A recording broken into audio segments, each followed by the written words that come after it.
popular tree in Beijing is a willow tree. You know, willow tree is. I'm impressed about its development, infrastructure development, agriculture development, how its people cherish their culture, traditions, something that we Solomon Islands should learn from. Yeah? And also how it manages its media, well organized, and they always promote positive stories, yeah? Inspirational stories, unlike for us in Solomon Islands and democratic countries that we used to publish whatever we want, yeah? And also leads to misinformation, disinformation, causing uncertainty amongst our population. The cultural exchange is very, very amazing. I cannot put words together to describe it at the moment. It's just too much in little time.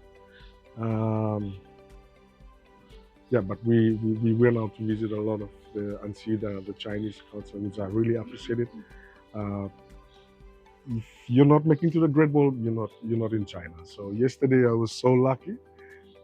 We made it to the Great Wall, and all in all, the experience and reflecting back to the past couple of days, I've learned a lot. And I want to say a big thank you to the Chinese Embassy and the Prime Minister's office in Solomons for choosing me as one of a private media person to come here for the cultural exchange and the training.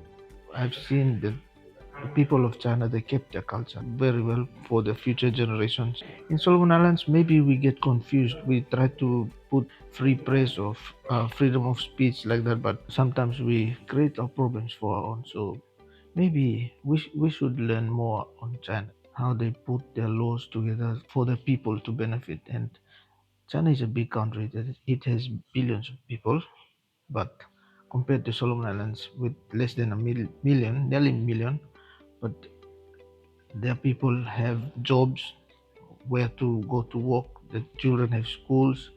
They feed the people, and they have services that the people enjoyed.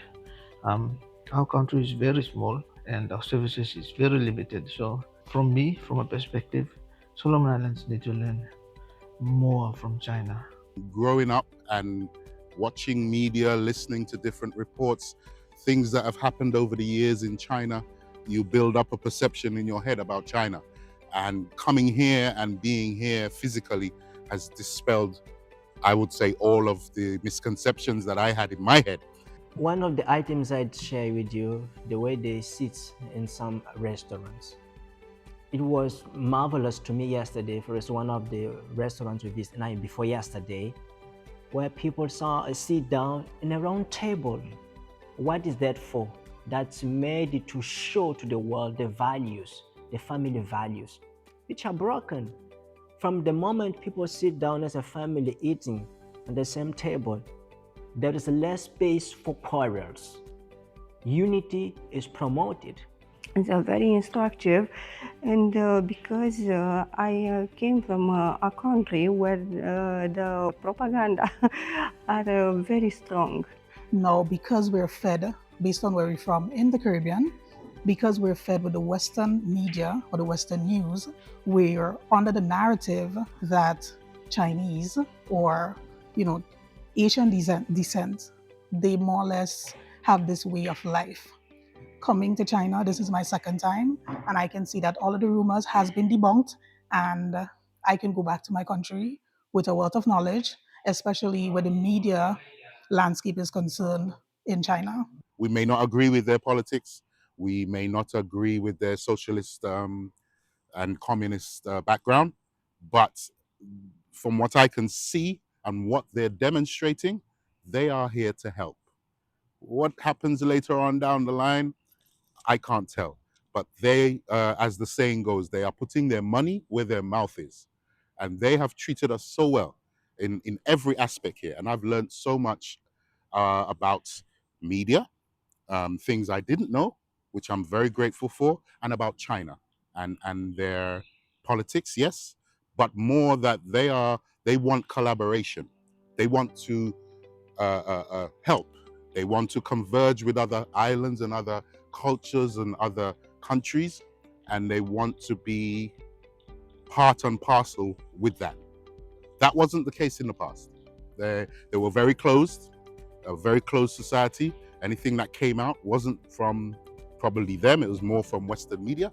But now they are open and they want us to come and they want us to share and they want to share with us. I think this trip that we've made to China has been an experience of a lifetime for all of us from the Solomon Islands. Coming from such a small country in the Pacific Ocean, in the Oceania region, coming into China is an experience in itself, the travel and reaching here. The trainings and the tours that we've taken have been surreal, very overwhelming. We've really enjoyed the company of all the participants from around the world. Well, we've made new friends, we've made new contacts. Thank you very much to each and every one of them for also making us feel welcome when we arrive. I think we will take back home lots of memories. Our country, Solomon Islands, has a lot to learn from China, as is with the rest of the world. I think China has a lot to offer the world itself. My perception of China has certainly changed. I can wholeheartedly say that, and that has come about because of taking this trip. I've come to meet the people, very kind people, and I'd just like to add that I think the Chinese people are the most kindest and the most loyal people that you could ever find anywhere. And it's just been an exciting experience to be here and to visit some of the areas in China which we were very fortunate to visit. One that stands out is obviously the Great Wall of China. Islanders coming to China and visiting the Great Wall is a huge deal for us. And we can comfortably say to our people, to our families, to our friends, when we return home, that we did reach the Great Wall. It's such an ancient place. We are very fortunate to step and climb the wall, and I think it's an experience of a lifetime for each and every one of us. So on behalf of the Solomon Islands delegation, I'd like to say thank you very much to the organizers, to the Chinese Embassy, and to the Solomon Islands government as well for allowing us to take this trip. And in particular, mention to Millie, Yang, and Zanlia, and of course, Mr. Yao. Hope to see you again one day from all of us from the Solomon Islands. Looking for next time.